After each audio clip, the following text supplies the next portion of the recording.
Welcome to Virupakshi news channel. భారీ హెచ్చరిక, ఏపీపై తుఫాను ఎఫెక్ట్.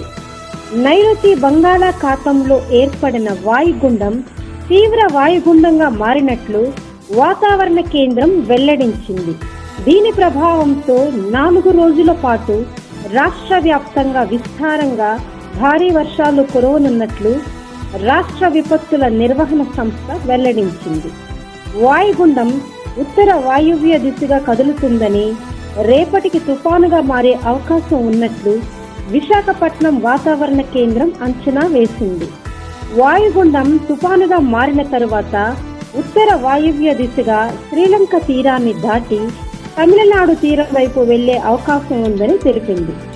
గంటకు 70 కిలోమీటర్ల వేగంతో ఈదురు గాలులు, వాయుగుండం ప్రభావంతో భారీ వర్షాలు కురవనున్నాయని, సముద్రంలో చేపల వేటకు వెళ్లిన మత్స్యకారులను వెంటనే పిలిపించాలని ప్రభుత్వానికి సూచించింది.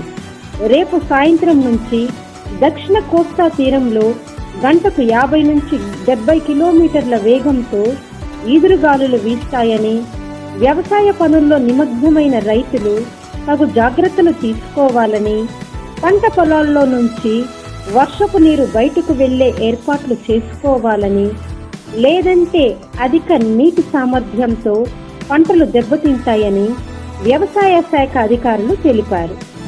బుధవారం, గురువారం, శుక్రవారం 3 రోజుల పాటు రాయలసీమతో పాటు కోస్తాలో భారీ నుంచి అతి భారీ వర్షాలు కురవనున్నాయి.